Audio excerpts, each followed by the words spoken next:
रह रहकर जया की करुण सिसकियों से अस्पताल के कॉरिडोर का सन्नाटा भंग हो रहा था। जया बेटे मोहित के कंधे पर सिर टिकाए बेसुध सी बैठी थी। आंखों से अश्रुओं की अविरल धारा बह रही थी। किसी के पास कोई शब्द नहीं थे उन्हें चुप कराने या ढाढ़स दिलाने के लिए। होते भी कैसे? अभी अभी आईसीयू से उनके पति अजय की आखिरी सांस लेने की खबर आई थी। शादी के 22 वर्ष ही बीते थे। कहाँ तो अजय शादी की 25वीं सालगिरह मनाने के सपने संजो रहे थे और अचानक ये संकट की घड़ी आ गई। अजय जया की सहमति से ही तो सब कुछ करते थे। अभी तो समय आया था बेटे के भविष्य संवारने का। बेटा मात्र 18 साल का था, इंजीनियरिंग की पढ़ाई कर रहा था। अभी 2 साल बाकी थे पढ़ाई पूरी होने में। शादी ब्याह निपटाकर दोनों चैन से जीवन की सांदे बेला का आनंद उठाते, परंतु अचानक अजय की बीमारी ने सारे सपने चकनाचूर कर दिए। अजय को अभी रिटायर होने में काफी समय था। छुट्टियों में तीनों कहीं ना कहीं घूमने निकल जाते। अजय कॉलेज में प्रोफेसर थे। जया उस जमाने में एमए बीएड कर चुकी थी, लेकिन अजय नहीं चाहते थे कि उनकी पत्नी नौकरी करे। जया ने घर गृहस्थी ही संभाल ली थी। हॉस्पिटल के कॉरिडोर में उनकी सिसकियां अचानक थम गई जब नर्स ने अजय के पार्थिव शरीर को आईसीयू से लाने के लिए सारी फॉर्मेलिटीज पूरी करने की सूचना दी। जया अपने शरीर को लगभग घसीटती हुई मोहित के साथ वहां पहुंच गई। अजय के निर्जीव शरीर को देखकर आंखों से आंसुओं का सैलाब उमड़ पड़ा। दबी हुई सिसकियां रुदन में बदल गईं। किसी तरह से उनको वहां से हटाया गया। रास्ते में घर की ओर आते वक्त मोहित को यही लग रहा था कि मम्मी को किसी निर्जन स्थान पर छोड़ दूं, जहां वो भी जी भर के चीख चीख कर रोकर अपना सारा दुख निकाल सकती। पर यह संभव नहीं था। ये सोचकर ही मोहित ने माँ का हाथ जोर से पकड़ लिया। दबी हुई सिसकियां अब तीव्रतर होती जा रही थी। किसी तरह जया को मोहित और उनके भाई बहनों ने समझाया बुझाया, परंतु कब किसी के समझाने से कोई समझा है? अपने ही तर्कों से समझ पाता है। जया को लगा था अब जीवन का कोई मायना नहीं रह गया है, लेकिन धीरे धीरे उन्हें मोहित के लिए अपने आप को सामान्य रखना पड़ा। घंटों चुपके आंसू बहाती रहती। जया मोहित से बार बार शादी करने को कहती, पर ना जाने क्यों वह टाल मटोल करता रहता। अगले दिन मोहित ने ऑफिस जाने से पहले जया को बताया, मम्मी शाम को मेरी एक फ्रेंड आएगी, कुछ अच्छा बना दीजिएगा। जया खुश हो गई। दोपहर से ही खाने की तैयारी में जुट गई। शाम के 7 बजे बेल बजते ही खोलने को दौड़ी। मोहित की फ्रेंड ऋतु आते ही उनके पैरों की तरफ आशीर्वाद के लिए झुक गई। मोहित ने बताया कि ऋतु उसके साथ ही काम करती है। जया ने उसे गले लगा लिया। वह पूरे घर में चहकती फिर रही थी। सारे समय जया के साथ ही रही। बहुत दिनों बाद जया को लगा कि ऋतु के आने से जैसे खुशबू का एक झोंका सा आया और उनके मन को सराबोर करके रख दिया। बड़े प्यार से ऋतु ने एक एक खाने की तारीफ की। 9 साढ़े 9 बजे मोहित उसको छोड़ने गया। मोहित के वापस आने पर जया ने मोहित से पूछा, ऋतु तो बहुत अच्छी लड़की है, इसी से शादी कर लो ना। मोहित ने माँ की तरफ शरारत से मुस्कुराते हुए देखा और बोला, अगर आपको पसंद है तो यही ठीक है। जया खुश हो गई। कुछ ही महीनों के बाद दोनों की शादी हो गई।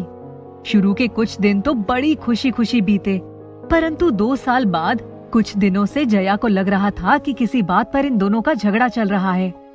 एक दिन जब वह किचन में थी, तभी उनकी बातचीत के कुछ अंश उनके कानों में पिघलते शीशे की तरह पड़े। ऋतु मोहित से कह रही थी, तुम कंपनी से मिलने वाले घर क्यों नहीं चलते? मुझे यहाँ घुटन होती है। तुम्हारी मम्मी हर वक्त मेरे पीछे पीछे लगी रहती है। तुम्हारे रिश्तेदारों का रोज रोज आना जाना लगा रहता है। हमारी अपनी तो कोई प्राइवेसी नहीं है इस घर में। मुझे यहाँ नहीं रहना है। जया को अपने ऊपर ही ग्लानि हो आई। सोचने लगी, मैं तो उसका ख्याल रखना चाहती थी, पर ये क्या हो गया? दूसरे दिन वह तबीयत खराब होने का बहाना करके बिस्तर में ही पड़ी रही। नाश्ते के समय मोहित तैयार होकर मम्मी मम्मी करता हुआ जब कमरे से निकल कर आया तो देखा कि नाश्ते की टेबल खाली थी। मम्मी सो रही हैं। भागा हुआ मम्मी के पास गया। मम्मी आज नाश्ता नहीं बनाया क्या? जया उठी और बोली, नहीं आज कुछ तबीयत ठीक नहीं लग रही है। मोहित परेशान होते हुए बोला, दवा खाई? जया ने कहा नहीं। अजय तुरंत बिस्किट और क्रोसिन ले आया। जया की इच्छा नहीं थी, फिर भी वो उठी, दवा खा ली। मोहित बोला, मम्मी आप आराम करिए, हम ऑफिस में ही कुछ खा लेंगे। शाम को डॉक्टर को दिखा देंगे। शाम को जब मोहित आया तब उसने डॉक्टर के पास जाने के लिए कहा। जया ने कहा, नहीं अब मैं ठीक हूँ। एक हफ्ते तक सब कुछ सामान्य ही था, पर ऋतु अनमनी सी ही दिखती। लगता था उनका झगड़ा अभी भी खत्म नहीं हुआ है। एक दिन फिर ऋतु को कहते हुए सुना, तुम्हें यहाँ रहना है तो खुशी खुशी रहो, मैं नहीं रह सकती। एक दिन मोहित के ऑफिस के आने के बाद जया ने कहा, मोहित तुम्हारी कंपनी वाले जो फ्लैट देने वाले थे उसका क्या हुआ? मोहित ने अचकचाकर माँ की तरफ देखा और पूछा, क्या तुम चाहती हो कि हम उस फ्लैट में शिफ्ट हो जाएं? तब जया ने निर्णायक स्वर में कहा, हाँ, बजाय इसके कि ऋतु ही ये घर छोड़कर चली जाए, तुम दोनों अपने घर में शिफ्ट हो जाओ। मोहित ने कहा, माँ, मैं आपको अकेला नहीं छोड़ सकता। जया ने कहा, नहीं मोहित, मैं अकेली कहाँ हूँ, रिश्तेदारों का आना जाना लगा ही रहता है। तुम्हारे जब जी में आए चले आना, मैं अकेली रह लूंगी। मोहित की आंखों में आंसू आ गए। जया ने समझाया, बेटा, जब तक तुम्हारी शादी नहीं हुई थी तब की बात और थी। मैं नहीं चाहती कि मेरी वजह से तुम दोनों के बीच में कलह हो। मोहित और ऋतु अपने नए फ्लैट में शिफ्टिंग की तैयारी में लग गए। नए घर में आकर ऋतु बहुत खुश थी, लेकिन मोहित हर शनिवार को माँ के पास आ जाता और सीधे सोमवार को ऑफिस जाता। इस फ्लैट में आए 6 महीने बीत गए थे। ऋतु को लगने लगा उसने यहाँ आकर बहुत बड़ी गलती कर दी। माँ ने उसे पिछले 2 सालों में सारी जिम्मेदारियों से मुक्त रखा था। क्या खाना है बस यही बताना होता था। वह तो बेफिक्र होकर ऑफिस जाती और घर आकर अपनी थकान उतारती। ये घर अपना था, पर उसके पास समय नहीं था। वे काम ही समेटती रह जाती। एक दिन ऋतु ने उसके शनिवार को माँ के पास जाकर रहने की बात को लेकर नाराजगी जाहिर करी। तब मोहित ने कहा, ऋतु, तुम्हारे कहने से मैं शिफ्ट हो गया, पर मैं अपनी माँ को अकेले नहीं छोड़ सकता। पापा के जाने के बाद मैंने माँ को तिल तिल कर मरते देखा है। तुम खुश रहो इसलिए माँ ने भी हमें आने की इजाजत दे दी। अब मुझसे मेरी ये खुशी मत छीनो। ऋतु की पलकें शर्म से झुक गई। वे सोच रही थी कि उस घर में तो मोहित कम से कम साथ था, यहाँ आकर तो वो पास रहते हुए भी मुझसे दूर चला गया।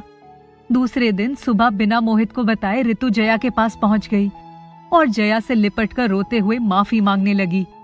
ऋतु बोली, माँ, मैं दूसरों के बहकावे में आ गई थी, मुझे माफ कर दीजिए। आगे से मैं आपकी बेटी बनकर रहूंगी। मुझसे बहुत बड़ी गलती हो गई है। दूर रहकर मुझे परिवार का महत्व समझ आ गया है। मुझे एहसास हो गया है कि माँ बेटे का रिश्ता अटूट होता है। घर में बड़ों का रहना कितना जरूरी है। मैं अकेली नहीं संभाल सकती। मोहित बहुत बदल गया है, हमें इस घर में आने की इजाजत दे दीजिए। जया ने उसके गालों पर बहते आए आंसुओं को पोंछकर प्यार से उसे गले लगा लिया और बोली, ऋतु, ये घर पहले भी तुम्हारा था और आज भी तुम्हारा है। तुम लोगों को इजाजत की कोई जरूरत नहीं है। दूसरे दिन ही ऋतु मोहित के साथ अपने घर में आ गई। जैसे लगा जया की खोई हुई खुशियां फिर से लौट आईं।